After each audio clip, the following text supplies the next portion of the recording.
오늘 말씀의 제목은 애원하는 제사장입니다. 제사장. 요즘에는 제사장이 있나요, 없나요? 잘 대답하셔야 됩니다. 사랑의 교회 다니시면서 제사장 그 앞에 계시잖아요. 그러면 이게 굉장히 비성경적인 겁니다. 요즘에는 목사님이 제사장이 아니라고 제가 늘 말씀드렸어요. 목사가 제사장입니다 하는 거는 그거는 굉장히 신약 성경을 잘 못 이해하는 거예요. 물론 목사가 영적 리더, 전체 그룹의 영적 리더가 될 수는 있겠지만 제사장으로서 백성들의 죄를 들고 하나님 앞에 나아가는 이런 역할은 목사가 하지 않습니다. 제사장은 지금 우리에게는 누구밖에 없다? 예수 그리스도밖에 없다. 그리고 예수 그리스도 안에서 우리가 왕같은 제사장이, 모두가 왕같은 제사장이 되었다. 이게 이제 바른 신학이라는 얘기를 제가 여러 번 드렸고요. 그래서 제사장이라고 하는 것이 사실 우리한테 익숙하지 않은 개념이고 평상시에 뭐 꼭 있어야 되나 이런 생각도 하고, 근데 오늘 성경 말씀에는 제사장이라는 단어는 쓰이지 않았지만 아브라함이라고 하는 우리의 주인공이 제사장 역할을 하고 있는 이야기가 등장합니다. 꼭 뭐 같아요? 이야기를 이렇게 읽어보면 시장판에서 콩나물 100원만 깎아줘요. 그거 하는 것 같은, 하나님과 이 아브라함 사이에서 뭐라 그래야 될까, 좀 이렇게 딜을 하는 듯한, 값을 깎는 듯한 그런 이야기가 나와 있어요. 근데 그게 사실 제사장이 하는 거거든요. 값을 깎는 것은 아니지만 재판장에게 나아가서, 하나님 앞에 나아가서 모든 인류와 역사의 심판관이 되실 하나님 앞에 우리를 대표해서 나아가서 우리를 대신해 이야기하는 그런 대상이 성경에서는 제사장이라고 이렇게 표현되어 있고요. 오늘 아브라함이 그런 역할을 합니다. 근데 과연 우리가 그런 생각하죠. 오늘날에도 제사장이 좀 필요한가요? 제사장 얘기를 하면 조금 깊게 생각해 보시는 분들은 제사장 지금은 안 필요하고 언제 필요해요? 장례식 할 때 좀 필요하지 않겠어요? 장례식 할 때 그래도 천국 갈 수 있게 이렇게 보통 이 뭐 스님을 부른다든지 목사님을 부른다든지 신부님을 부른다든지 다 그러잖아요. 꼭 장례식 가면 옵션이긴 합니다만. 그래서 제사장 하면 오늘 현대 과학 시대를 사는 사람들은 대부분 그냥 나랑은 별로 상관이 없는 일인 것처럼 생각하기가 쉬워요. 근데 여러분들 그렇지 않습니다. 구약 아브라함 시대 때뿐만 아니라 또 모세 율법의 시대 때뿐만 아니라 그리고 미개한 어떤 그 미신을 섬기는 그런 문화에서뿐 아니라 최첨단을 달리는 잘 살고 기술이 발전한 이 시대라 할지라도요, 모든 인생에는 제사장이 필요합니다. 여러분들 꼭 기억하십시오. 여러분들 인생에는 제사장이 필요해요. 제가 언젠가 한번 소개해드린 소설인데요. 유명한 카프카라고 하는 유대인 그 소설가가 있어요. 그 사람의 소설은 참 기괴하기로 유명한데 그 중에 하나가 Trial, The Trial, 우리말로 번역된 소설에는 심판이라고도 번역됐었고 최근에는 소송이라고 번역되고, 사실은 근데 Trial 하면은 사전에서 이렇게 찾아보면 무슨 뜻이 나오는가 하면 재판이라는 이런 뜻으로 많이 나옵니다. 그러니까 소설 제목이 재판이에요. 주인공이 처음에 그날 아침에 눈을 뜨는 데서 소설이 시작되거든요. 근데 눈을 뜨자마자 어떻게 되는가 하면 체포가 돼요. 그리고 재판을 받기 시작합니다. 재판을 계속 받는데 그것 때문에 회사도 제대로 못 나가고 감옥에도 갇히고 이렇게 되는데, 끝날 때까지 왜 자기가 재판을 받는지, 마지막에 죽거든요. 죽는 그 순간까지 내가 왜 이렇게 이 재판이라고 하는 지리하고 힘들고 어려운 수치스러운 결과를 그 과정을 겪어야 되는지를 몰라요. 이쪽 감옥에 갇히고 저쪽 사람한테 불려가고 여기 가서 신문당하고 1심 여기 가서 재판받고 막 이러는데, 처음 이야기가 시작될 때부터 그 감금 상태에 있게 되거든요. 감금 상태에 있는데 마지막에 이야기가 끝나서 죽을 때까지 내가 왜 재판을 받는지도 모르고 찜찜하게, 독자들이 그 소설을 읽을 때 되게 기분이 나빠요. 뭔가 이유가 있어야 되고 최소한 맨 마지막에 설명이라도 해줘야 되잖아요. 근데 처음부터 끝까지 뭔가 있는 것 같은데 그래서 인생이 참 힘들게 계속 재판받으면서 꼬여가는데 이유를 알지 못하고 마지막에 그냥 죽어가는 거예요. 카프카라는 사람이 본인의 인생 자체도 되게 힘들었었거든요. 되게 젊은 시절에 죽고 체코에서 태어나서 그러니까 체코에서 자라는데 사실은 그 혈통은 유대인이에요. 그런데 체코에서 자랐지만 체코 말을 할 줄 몰라요. 독일 말을 하는, 독일에서 이렇게 피신 넘어온 독일 말을 하는 체코의 이민 세대였던 거예요. 그러니까 체코 사람들이 자기네 체코 사람이라고 얘기를 하지 않죠. 그런데 이 사람이 혈통이 유태인이기 때문에 누가 자꾸 죽이려고 달려드는가 하면 2차 세계대전이 일어나는 그 어간이거든요. 독일 사람들은 이 사람 또 독일 말 하는데도 막 잡아 죽이려고 해요. 그래서 자기 여동생 둘은 실제 독일 그 가스실에 들어가서 죽습니다. 그래서 마지막에는 폐렴에 걸려서 어디에 자기 인생을 발붙여야 될까 고민하다가 스위스라는 나라에 가서 그냥 폐병으로 앓다가 한 30대 후반 40대 초반에 그냥 죽어버려요. 그 소설은 자기 살아있는 동안에는 한 편도 출간을 못합니다. 죽으면서 내 소설은 절대 출간하지 말라라고 얘기를 했는데 친구가 그 유언장을 받고 그 유언을 어기고 그걸 출간해서 나온 이런 소설들이 여러분들이 혹시 소설을 좋아하시면 카프카라고 하는 유명한 소설가거든요. 그 사람의 소설이에요. 그러니까 자기 인생 자체가 자기가 유태인인 거 그러니까 조절할 수가 있나요? 조절할 수가 없잖아요. 자기가 독일말 하는 거 조절할 수 있나요? 없잖아요. 자기가 살고 있는 동네 체코라는 동네 조절할 수가 없는 거예요. 근데 늘 자기는 이방인처럼 쫓겨다니고 뭔가 이 인생이 꼬이는 것 같고 뭔가 잘못된 것 같은데 정확한 이유는 내가 그 독일어를 써서 그런가? 유태인이라서 그런가? 아니면 체코에 살고 있어서 그런가? 이런 여러 가지 이유는 찾아가지만 사실은 이유는 정확하게는 모르겠는 거예요. 그 가운데 자기는 그리고 젊은 나이에 폐병에 걸려서 죽어버리는 거예요. 카프카의 인생이 사실 그 소설에 그대로 담겨 있고요. 사실은 카프카가 그걸 자기 인생으로만 이렇게 프로젝션 한 것이 아니라 우리의 모든 인간들의 인생이 그 안에 그 인생이라는 그림으로 담겨 있는 거예요. 그 조셉 K라고 하는 주인공이 이유도 모르는 사이에 감금당하고 재판을 당하고 마지막에 죽는 순간까지 내가 왜 이렇게 어려움을 당해야 됐는지 뭔가 짚히는 구석은 대충 있는 것 같아요.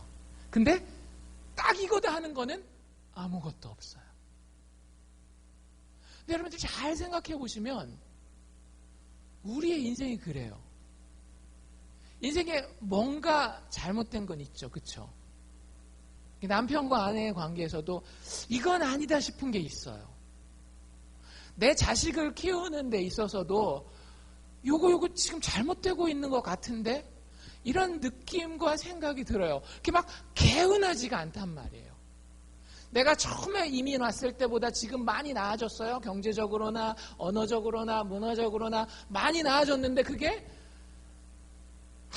뭔가 문제가 어딘가에 터질 것 같고 나를 자꾸 이 뒤통수에서 잡아당기는 뭔가가 있는 것 같단 말이죠.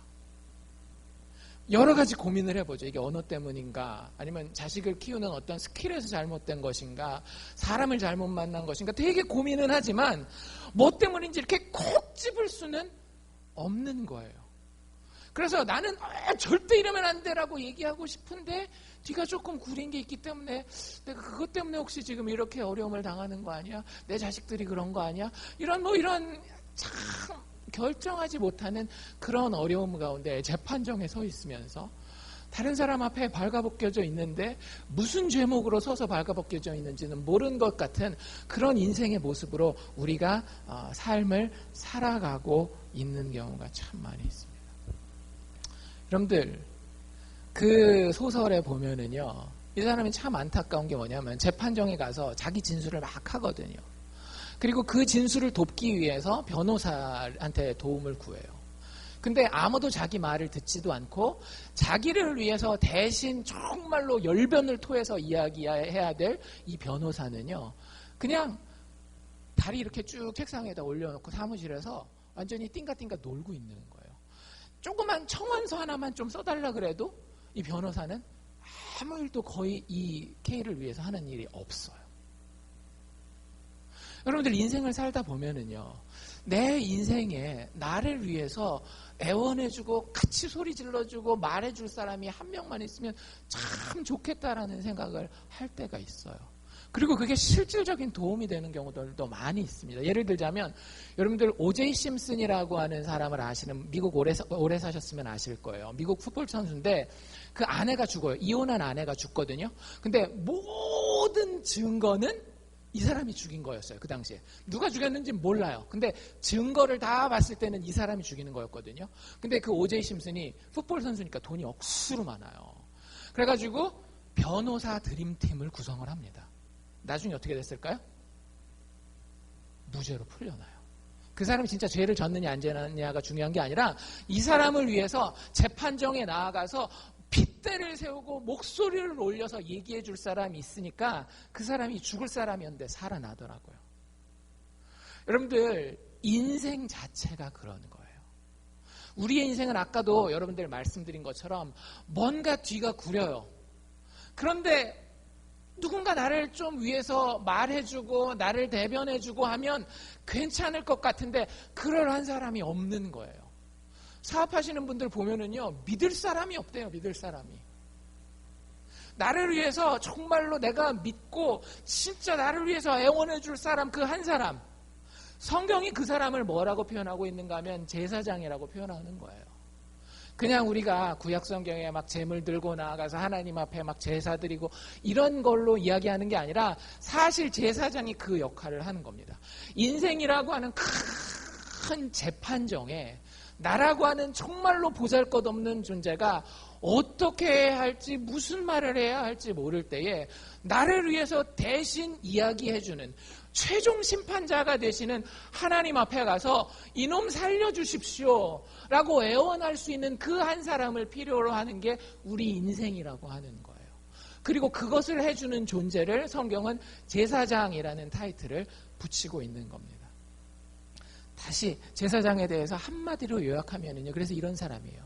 나를 위해서 애원해 줄 수 있는 사람, 나를 위해서 진심으로 애원해 줄 수 있는 사람, 나를 제발 살려달라고, 나를 제발 잘 되게 해달라고 신이라는 존재가 있다면 그 신 앞에 나아가서 나를 대신해서 얘기해 줄 수 있는 하나님과 나 사이의 중보자를 성경은 제사장이라고 이야기를 하고요. 모든 인생에는 이 제사장이 필요합니다. 여러분들에게 한번 물어봅시다. 다 알고 있어요, 제가. 여러분들 인생이 완전하지 않다라는 거. 어딘가 잘못되고 있다라고 느끼는 부분이 분명히 있다라는 거 다 알고 있어요. 제가 이 스파이라서 그런 게 아니라 인생이 그렇기 때문에 제가 충분히 assume, 예상할 수 있는 거예요. 제 인생도 그렇거든요. 그런데 여러분들한테 중요한 질문은 이거라고 하는 거죠. 당신은 누군가 당신을 위해 애원해 줄 사람이 있습니까? 목숨을 내걸고 그리고 당신을 마침내 살려내줄 수 있는 그 애원해줄 사람이 여러분들 인생에 있느냐라고 하는 거죠. 이게 있으면 진짜 삽니다. 그 인생은 꽃이 펴요. 아무리 지금 겨울 같다 할지라도 봄이 옵니다. 아브라함의 이야기가 오늘 그걸 보여주고 있는데요. 지난주에서 연결되는 이야기예요. 여러분들 지난주 이야기를 기억하시는 분들은 아시겠지만 아브라함이 손님을 맞이하죠. 몇 명 맞이했나요? 3명의 나그네가 아브라함의 그 집 근처를, 텐트죠. 텐트 근처를 쭉 지나가고 있었습니다. 그래서 아브라함이 그 당시 문화에 따라서 이 사람들을 데려다가 극진하게 대접하잖아요. 근데 손님 접대를 하다 보니까 이게 보통 그냥 사람들이 아니라는 걸 발견하게 돼요. 누구였어요? 하나님이었어요. 여호와. 하나님이 직접 아브라함의 집 앞을 지나가다가 아브라함이 그들을 초대해서 부지 중에 아브라함은 하나님을 대접하게 됩니다. 그리고 나머지 2명은 하나님의 천사였어요. 그 이야기에서 오늘 16절 이야기가 쭉 연결되는 건데요. 아까 우리가 읽은 16절에 보면 이렇게 돼 있는데 그 사람들이 거기서 일어나서 소돔을 향해 갔다라고 이렇게 돼 있습니다. 소돔은 거기서 이제 얼마 안 떨어진 동네인데요. 이제 다 대접을 받고 아브라함에게는 뭐라고 얘기했어요? 아브라함과 사라에게는 너희가 내년 이맘때쯤 나이가 99세, 89세 된 그 노 커플에게 아기를 낳을 것이다 라고 이야기를 해준 거예요. 그리고 나서는 이 일행이 이제 거기서 떠나가려고 합니다. 근데 이야기를 잘 들어보니까 아브라함이 그들을 전송하러 함께 나갔는데, 배웅을 하기 위해서 나갔는데, 2명은 소돔이라고 하는 그 동네를 향해서 가고요. 1명이 남아요. 근데 그 1명의 정체가 17절에 보면 누구라고 돼 있어요? 여호와라고 돼 있습니다. 천사 둘은 소돔이라고 하는 동네로 떠나고요. 하나님만 아브라함과 독대를 하는 거예요. 이게 굉장히 중요한 포인트입니다. 하나님이 그리고 이 남아있는 이유가 있는데 아브라함한테 해줄 얘기가 있었던 거예요. 그러면서 17절에 뭐라고 얘기를 하는가 하면 나의 하려는 것을 아브라함에게 숨기겠느냐라고 이야기를 해요. 여러분들 친구들이 가끔씩 이런 얘기를 이렇게 던지는 경우 들어보셨죠? 내가 이 얘기를 너한테 해야 되는지 모르겠어. 그럼 무슨 얘기예요? 백발백중? 얘기하겠다라는 얘기예요. 그러니까 하나님이 내가 이 얘기를 아브라함한테 숨길까? 라는 얘기는 숨기지 말고 해야 되겠다. 아브라함을 하나님이 굉장히 친밀하게 보고 계시는 겁니다.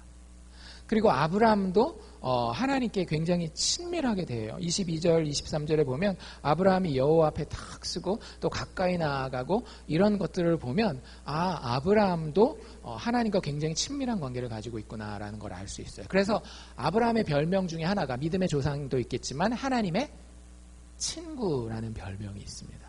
그러니까 아브라함은 굉장히 큰 특권을 가지고 있는 거고요.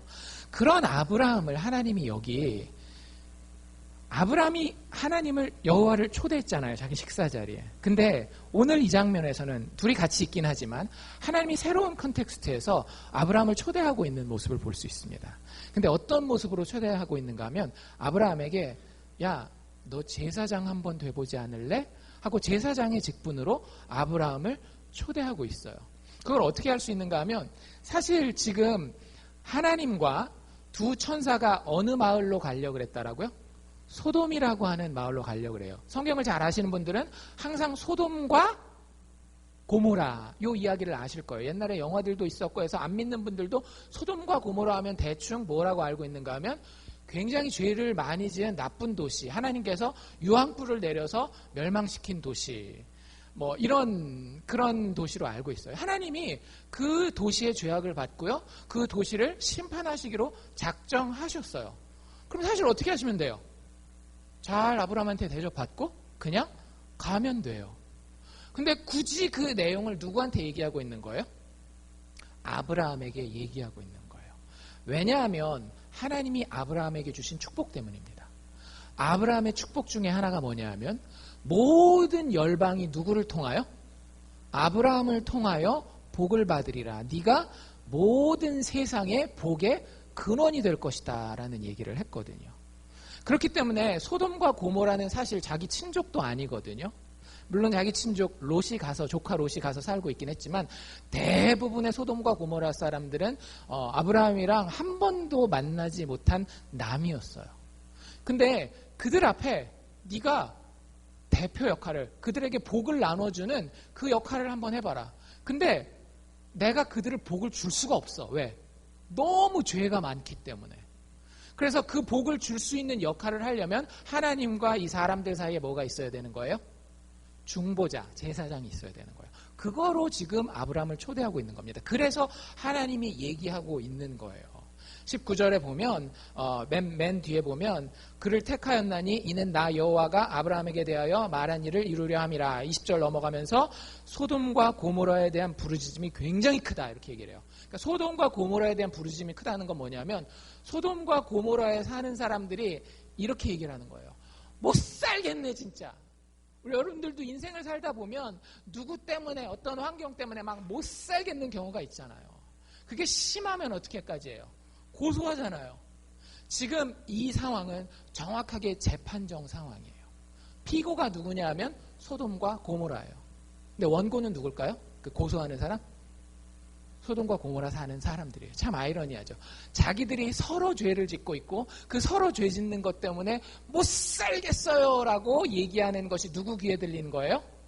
온 우주의 재판장이신 하나님 귀에 아주 크게 들렸다라고 하는 거예요. 그게 부르짖음이 크다 이런 얘기고요. 그리고 그 사는 모습들 가운데에 죄악이 심히 중하였다라고 얘기를 합니다. 법대로만 하면 어떻게 되는 거예요? 소돔과 고모라는 무조건 망해야 되는 거예요. 심판받아야 되는 거예요. 근데 그 얘기를 어떻게 한다라고요? 하나님이 아브라함한테 쑥 던진다라고 하는 거죠. 야, 이런 게 있는데 어떻게 할까?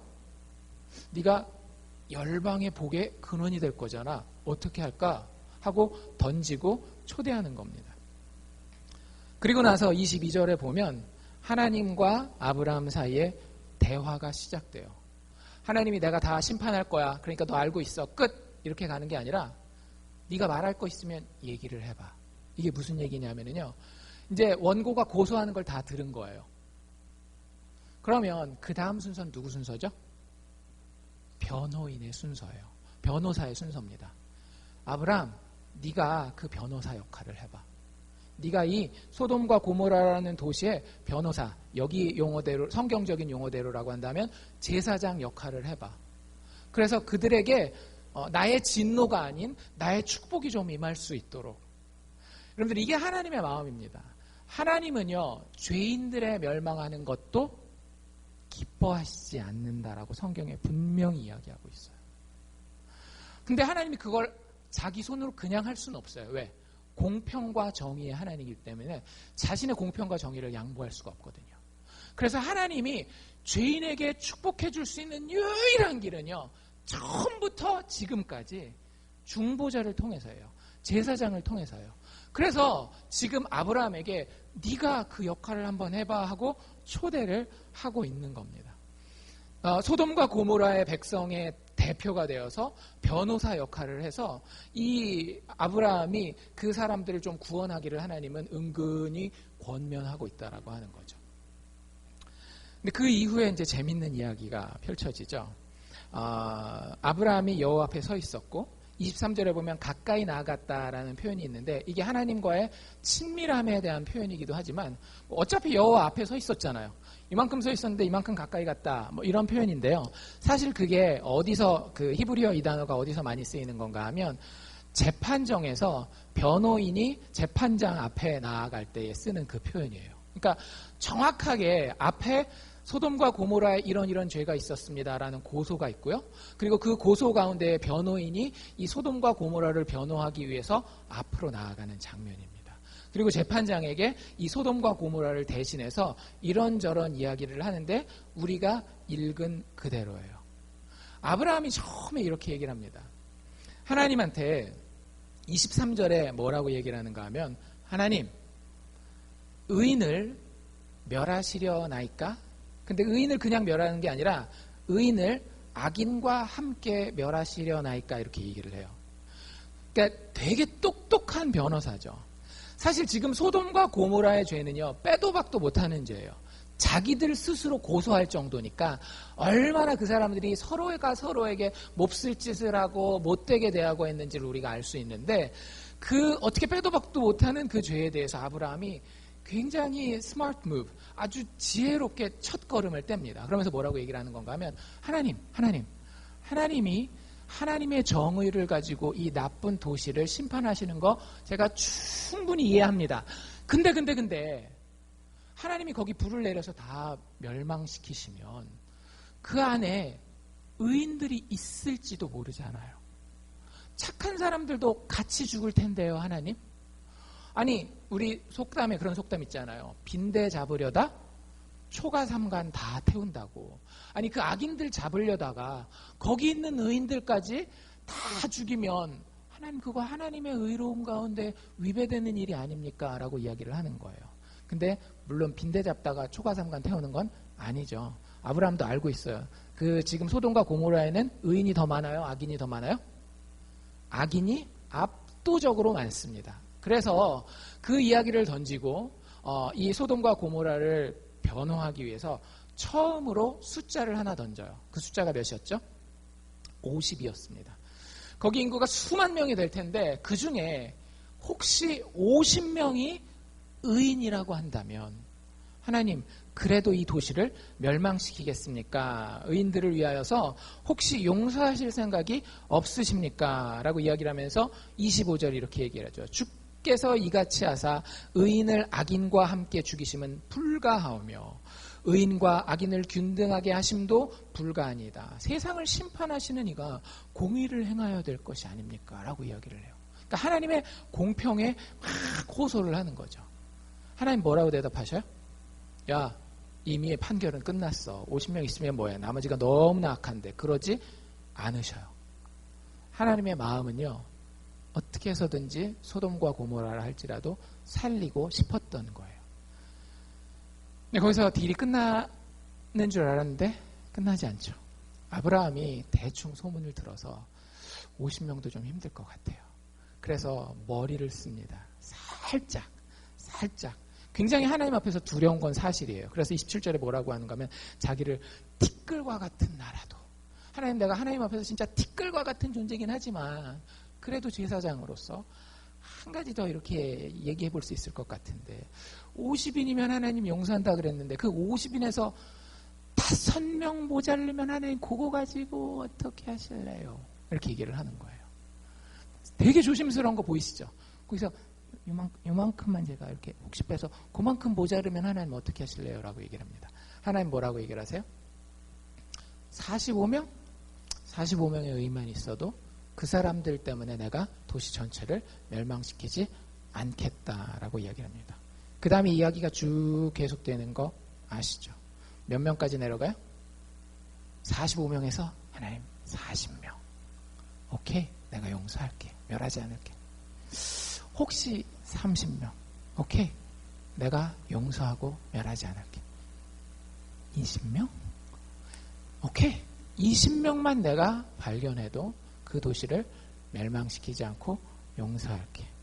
마지막 32절에 가서 하나님 화내지 말고, 화내지 마시고 이번 한 번만 제가 더 말씀드리겠습니다. 거기서 10명을 찾으시면 어찌 하시려나이까. 하나님 가라사대 내가 그 10명을 인하여서도 멸망시키지 않으리라 라고 이야기를 합니다. 여기서 발견할 수 있는 건 아브라함의 담대함이에요. 사실은 아브라함은 여기서 소돔에서 딱 구해내야 되는 사람들은 한 명밖에 없었어요. 누구요? 자기 조카 롯 하나밖에 없었어요. 그냥 그 사람만 미리 얘기해줘가지고 데려 나오면 되는데, 하나님이 세우신 그 제사장 역할을 사실 너무나 잘 감당하고 있는 거예요. 소돔과 고모라는 언제 자기의 대적이나 라이벌이 될지 모르는 사람임에도 불구하고 하나님이 네가 그 사람들의 제사장, 즉 변호인이 되라라고 했을 때에 나름 진짜 최선을 다합니다. 자기 목숨이 걸려 있음에도 불구하고 되게 두려워하는 거 보이시죠? 하나님 막 노하지 마시고 화내지 마시고 두려워하면서도 하나님 앞에 담대하게 이 백성들을 향해서 나아가는 정말로 괜찮은 제사장으로서의 모습을 보여주고 있어요. 그 다음에 더 놀라운 건 뭐냐면요, 아브라함이 참 좋은 제사장이라고 하는 걸 발견할 수 있는 게 뭐냐면, 아브라함의 신학이 굉장히 바라요. 무슨 얘기냐면, 하나님 앞에 소수의 의인 때문에 도시 전체를 좀 구원해 주십시오라고 이야기하고 있잖아요. 여러분들, 이게 굉장히 중요한 겁니다. 하나님 앞에 나아가서 하나님의 공평과 정의대로 벌 받아야 될 놈들은 벌을 주시고 복 받아야 될 놈들은 복을 주십시오 라고 하면 이 사람은 제사장으로서 자기 백성들을 한 명도 살리지 못해요. 제사장이 반드시 알고 있어야 되는 건 뭐냐면요, 이 사람이 죄인이에요. 피고가 죄가 있습니다. 이건 아주 확정적인 사실이에요. 근데 누군가의 의 때문에, 다른 의인의 의 때문에 이 죄인들이 그 의를 빌려와서 용서받을 수 있고 멸망받지 않는다라고 하는 것을 아브라함은 알고 있었던 거예요. 대다수의 소돔과 고모라 사람들은 죄인이지만 50명만 있으면, 아니 10명만 있으면 그 10명의 의가 다른 사람들한테 어떻게 되는 거예요? 전가되는 거예요. 그 의를 빌려서 하나님 앞에서 복받는 사람이, 용서받는 사람이, 멸망받지 않는 사람이 될 수 있다라고 하는 것을 아브라함은 알고 있었어요. 문제는 뭐냐 하면 그 의인이 몇 명 있느냐라고 하는 거였죠. 몇 명까지 내려갔어요? 10명까지 쭉 내려갑니다. 아브라함이 그런 걸 이해하고 있었던 참 대단한 제사장이었던 거예요. 여기까지는 우리가 아브라함을 볼 때 참 박수 쳐줄만 합니다. 근데 제가 이제부터 말씀드리려고 하는 건 뭐냐면 제사장 아브라함의 한계가 있었다라고 하는 거예요. 10명까지 내려갔어요. 그리고 난 다음에 어떻게 됩니까? 33절에 보면 여호와께서 아브라함과 말씀을 마치시고 즉시 떠나가고 아브라함도 자기 곳으로 돌아가게 됩니다. 그리고 난 다음에 소돔과 고모라가 어떻게 됐는지 아시죠? 10명의 의인이 있어서 하나님이 다행히 소돔과 고모라를 용서해 주시나요? 아니에요. 하나님이 직접 하나님의 천사들을 보내셔서 확인을 하시는데요. 10명을 발견을 하지를 못해요. 진짜 열심히 변호했잖아요. 열심히 제사장 노릇을 했잖아요. 바른 신학을 가지고 있었고 그리고 하나님 앞에 담대함을 가지고 나아가서 이야기했음에도 불구하고 결국 제사장 아브라함은 성공합니까? 실패합니까? 실패한 거예요. 자기가 변호했던, 자기가 살려주세요 했었던 그 소돔과 고모라를 구원하지 못했어요. 거기서 그저 한 사람 살아남습니다. 누구? 조카 롯 살아남아요. 조카 롯이 왜 살아남았는지 아세요? 히브리서에 가면 답이 나와 있어요. 조카 롯은 의인이었기 때문에. 그냥 의로운 사람, 원래 벌 받지 않아야 될 사람은 그 사람 산 거고요. 그 원래 벌 받아야 될 사람들, 그래서 재판관의 그 심판을 기다리고 혹시 나에게 자비가 내려지지 않을까 이렇게 기대했었던 사람들은 다 어떻게 된 거예요? 용서받지 못하고 멸망받고 죽어버린 거예요. 여러분들, 제대로 된 제사장을 가지지 못한 인생이 이렇게 됩니다. 우리는 요행을 바래요. 나쁜 의미의 요행이 아니라 쉽게 얘기하면 이거예요. 인생이 지금보다 조금 더 잘 되기를 바래요. 근데 내가 완전하지 않다라는 건 알고 있어요. 내 능력도, 내 건강도, 나의 성품도, 내가 지금까지 해왔던 나의 과거도 완전하지 않다라는 건 알고 있어요. 근데 더 나아지기는 원해요. 그러면은 뭘 바라는 거예요? 재판장의 호의를 바라는 거거든요. 내 과거나 내 잘못된 것들을 조금 잊어주시고 나를 의인처럼 좀 대접해줬으면 이게 우리 인생이거든요. 그런데 그 인생에서 우리가 아브라함 같은 제사장을 맞이하잖아요. 그럼 어떻게 되는지 아세요? 소돔과 고모라처럼 망하게 되는 거예요.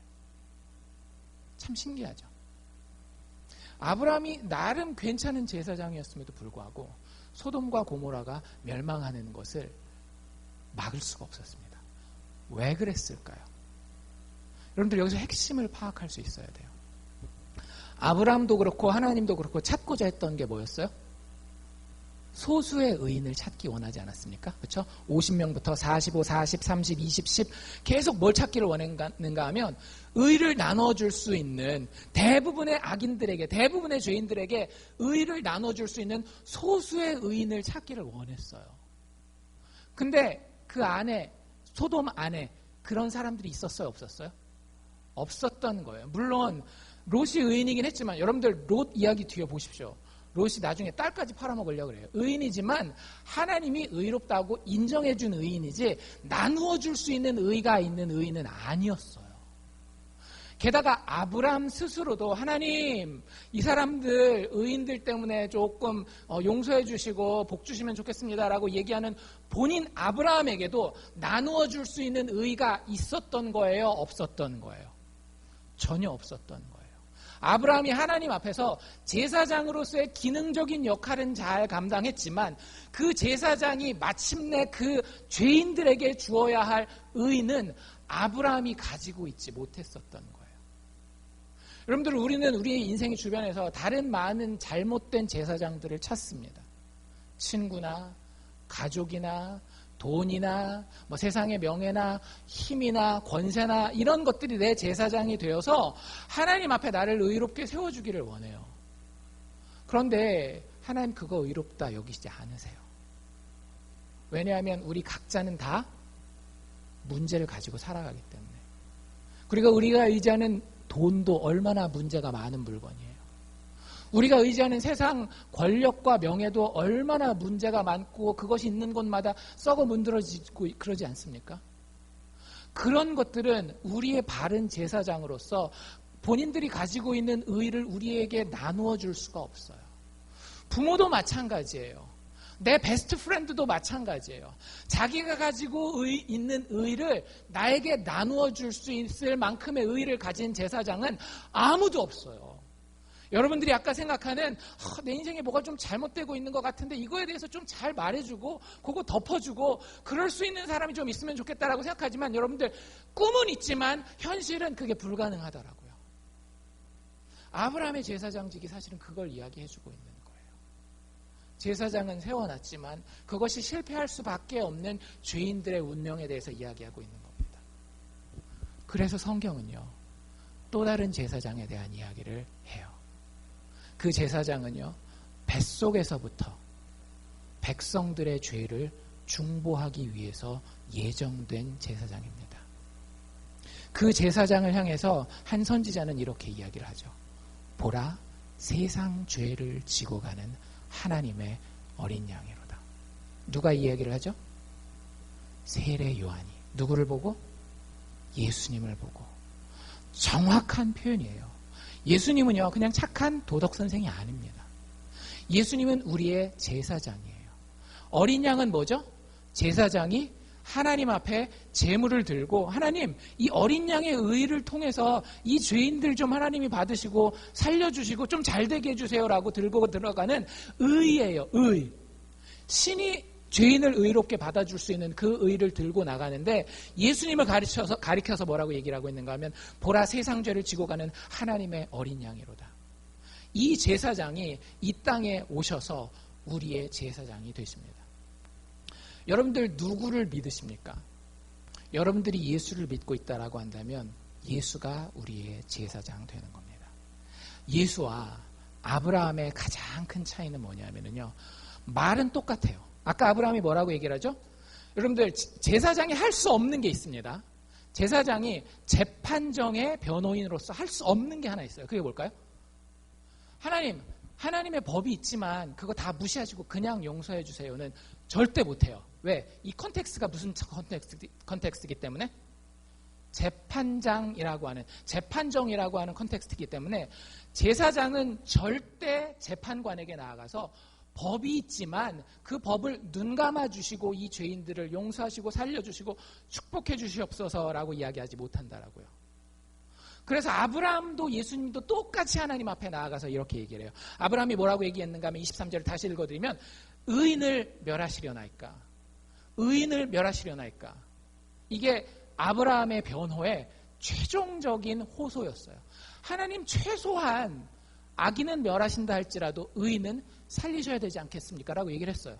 그리고 그 변호가 사실은 먹혔어요. 죄인들을 구원하진 않았지만 누가 살았어요?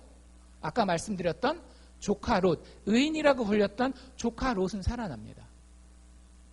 아브라함이 제사장이 되면은요, 의인들은 살아요. 근데 죄인들은 죽습니다. 예수님도 재판관 되시는 하나님 아버지 앞에 나아갈 때에 제사장으로서 똑같은 얘기를 해요. 뭐라고 이야기하는가 하면 의인을 멸하시려나이까?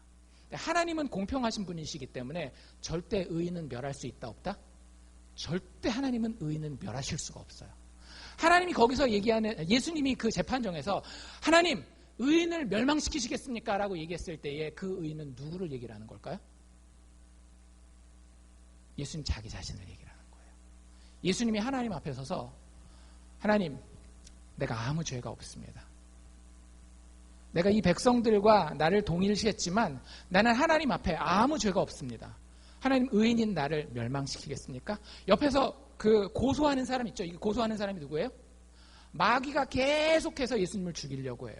여러분들 복음서도 우리가 마가복음서도 보고 했지만 마귀는 계속해서 예수님을 죽이려고 합니다. 왜? 이 상속자만 없애면 이 모든 세상이 마귀의 것이 된다라는 것을 알고 있기 때문에. 그래서 계속 예수님을 죽이려고 해요. 그리고 어떻게 해요? 십자가에서 예수님을 죽여놔요. 그때도 예수님이 재판정에 올라가서 이렇게 얘기를 하는 거예요. 주님, 하나님, 의인을 멸하시려나이까? 하나님이 그 얘기를 들어요, 안 들어요? 들으셔요. 그래서 어떻게 하셔요? 3일 만에 죽음 가운데서 예수를 살려내십니다. 여러분들, 예수님의 부활은 법적 의미가 있어요. 예수님이 의인이었다라고 하는 거. 하나님께서 멸망시킬 수 없는 의인이 예수 그리스도였다라고 하는 사실을 증명하는 것이 예수님의 부활 사건이에요. 근데 정말 놀라운 것은 뭐냐면 예수 그리스도를 믿는 믿음으로 예수 안에 들어가는 사람을 예수님은 뭐라고 얘기를 하는가 하면 의인이라고 얘기를 한다라고 하는 거예요. 여러분들 갈라디아서 2장 20절에 이런 말씀 있는 거 아세요? 그런즉 이제 내가 사는 것은 내가 사는 것이 아니요 내 안에 그리스도께서 사는 것이라. 여러분들이 예수를 여러분 안에 모시면, 그리고 여러분들이 예수 안에 들어가서 살면은요, 예수님이 의인을 멸하시겠나이까 할 때 여러분들이 뭐가 되는 거예요? 의인이 되는 거예요. 여러분들, 이건 영적 진리입니다. 우리는 세상 가운데에 어떻게 해서든지 의인으로서 아름답게 서보려고 해요. 그런데 그건 우리에게 통하지 않아요. 우리는 너무나 뻔한 죄인이기 때문에. 마음의 동기에서부터요, 여러분들 마지막 천국에 가보면 아시겠지만 내가 지금 당하고 있는 고난, 내가 지금 억울하다고 생각하는 모든 것들이요, 사실 하나도 억울하지 않을 거예요. 왜냐하면 완전한 재판장 되신 하나님이 여러분들의 인생을 다 보여주실 거고요, 여러분들의 마음까지 다 까서 보여줄 겁니다. 네가 그렇게 생각했잖아. 그러니까 그 어려움을 당한 거지. 우리가 하나님 앞에서 정말로 죄인으로서 도저히 설 수 없는 자로서 내 인생에 뒷감당할 수 없는 자가 되었을 때에 예수님이 우리를 품으시는 거예요. 안으시고 이 아이와 나는 둘이 안 합니다. 둘이 아닙니다. 내가 그 안에 있고 그가 내 안에 있습니다. 하나님께서 나를 의인으로 여기신다면 내 안에 있는 이 아이도 하나님 의인으로 여기셔야 됩니다. 하나님께서 죽음 가운데 나를 살리셨다라고 한다면 내가 품고 있는 이 아이도 하나님께서 죽을 것 같은 그 위기 가운데서 살리셔야 됩니다 라고 이야기하는 것이 예수님의 제사장직이라고 하는 거예요. 여러분들 깊이 묵상하십시오. 기독교는요, 상식이 아니에요. 내가 이렇게 내 인생을 잘 살아가고 내 자식을 이렇게 잘 키우고 내 사업을 이렇게 이끌어가면 일이 잘 될 것이다 라고 하는 논리적 진행이 아니에요. 논리적 진행은 우리를 하나님 앞에서 심판받게 만듭니다. 그게 아니라 기독교는요, 예수께서 우리를 그냥 품으시는 거예요. 그래서 내가 예수와 하나가 되고 예수가 나와 하나가 된 거예요. 그래서 예수님이 우리를 대해서 하나님의 재판정 앞에 섰을 때에 너무나 담대하게 뭐라고 말할 수 있는가 하면, 우리를 사랑하시면서 우리를 구원하시기 위해서 주님 의인을 멸망시키시렵나이까? 악인은 얼마든지 멸망시켜도 좋습니다. 하지만 의인을 멸망시키려 하시나이까? 그리고 예수의 피 가운데 우리를 살리시는 게 기독교라고 하는 거예요. 여러분들 스스로에게 물어보시기 바랍니다. 우리 죽을 때 하나님의 심판대 앞에 서요. 아니, 지금도 하나님의 심판대 앞에 서 있습니다. 근데 많은 교회 다니는 사람들이 그냥 내가 머릿속에 혹은 감정적으로 예수님 믿어요 라고 이야기를 해요. 여러분들, 그런 사람들은요, 예수님과 분리되어 있는 존재예요. 성경에서 예수님이 나의 제사장이 되어서 내가 죄인으로서 진짜 용서받으려면은요, 예수와 내가 더 이상 구별되지 않아야 되는 거예요. 여러분들에게 한번 물어봅시다. 여러분들 예수와 하나입니까? 어제 살았었던 여러분들의 삶이 예수가 산 삶입니까? 오늘 지금 여러분들이 예배 자리에서 품고 있는 그 마음이 하나님 아버지를 향한 예수의 마음입니까? 그렇다라고 한다면 여러분들 어떤 것도 걱정하지 않으셔도 됩니다. 죽는 날 천국 갈까 지옥 갈까 걱정하지 않으셔도 돼요. 이 땅에서 어떤 어려움을 당할까, 내가 그 고난을 헤쳐낼 수 있을까, 하나님의 저주가 혹시 나한테 임하지 않을까, 그런 걱정 하나도 안 하셔도 돼요. 왜? 여러분들은 예수 안에서 하나님 앞에 의인이기 때문에.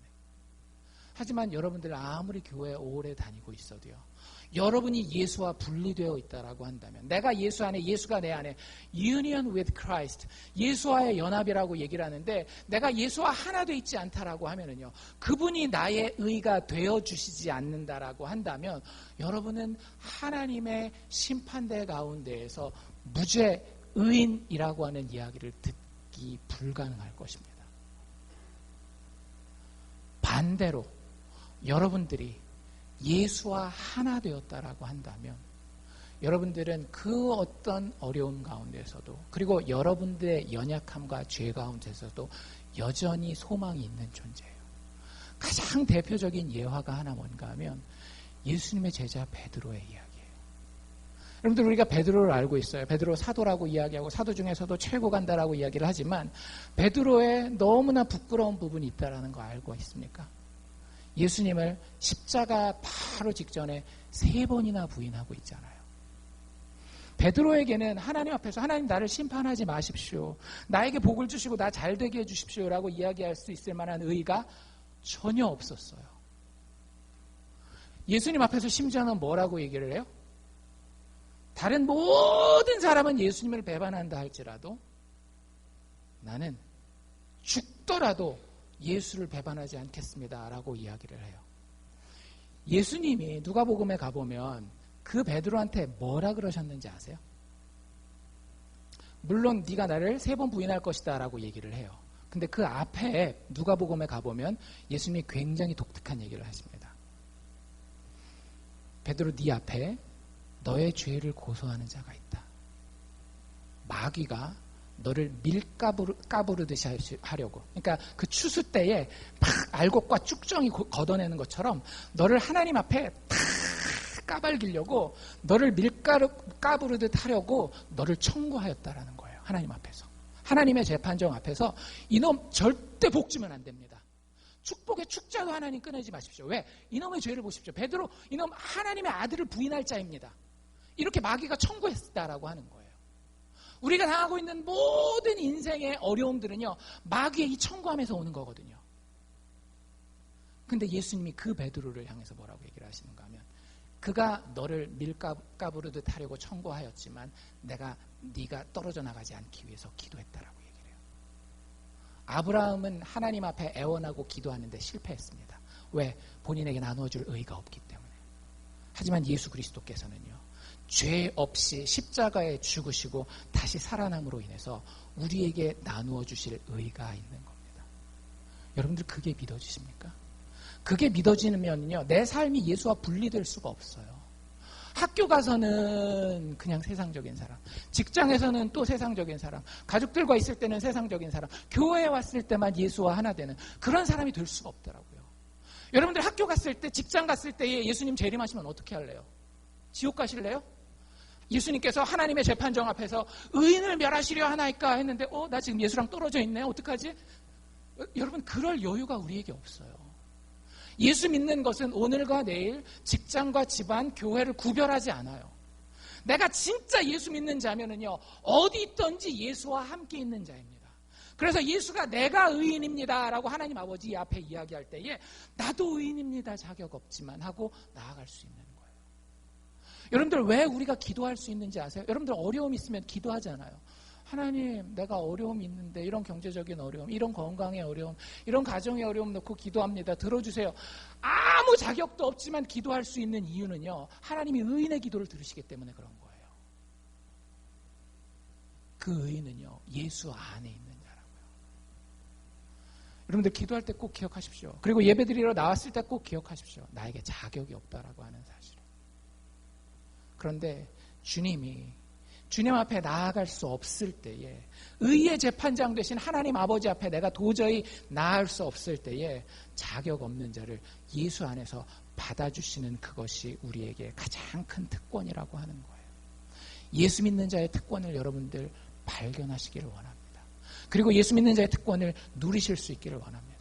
하나님 앞에, 그리고 하나님 앞이 아니라 하나님이 만들어 놓은 온 세상 앞에 당당한 의인으로서 내가 비록 넘어지고 실수한다 할지라도 예수님이 나를 위해 부르짖어 주시기 때문에 당당하게 설 수 있는 의인으로 기독교인의 특권을 누리실 수 있기를 바랍니다. 그리스도인은요, 예수 그리스도의 의를 힘입어서 의인이 된 사람입니다. 자기의 의를 자랑할 수 있는 원래 의인이기 때문에 의인이 아니라 내가 죄인인데 예수의 의가 나에게 임한 의인이 된 사람이라는 거예요. 내가 예수와 떨어져 있을 때는 죄인이고 멸망받고 저주받을 수밖에 없지만 예수께서 나를 안으시고 나와 하나가 되셨기 때문에 나에게 애원해주는 그 중보자가 제사장이 있기 때문에 의인이 된 자가 바로 그리스도인이라고 하는 거예요. 여러분들이 그 믿음의 삶을 사실 수 있기를 바랍니다. 아브라함 같은 좋은 제사장 우리에게 있을 수 있어요. 하지만 그는 단지 좋은 제사장이에요. 좋은 길에 대해서 안내는 해줄 수 있습니다. 하지만 우리 안에 진짜 좋은 길이 이루어지게 하는 완벽한 대제사장은 예수 그리스도 한 분이라고 하는 사실을 기억하고 그분 묵상하고 그분과 온전히 연합하여서 우리의 일생을 살 수 있기를 주의 이름으로 축원합니다. 기도합시다.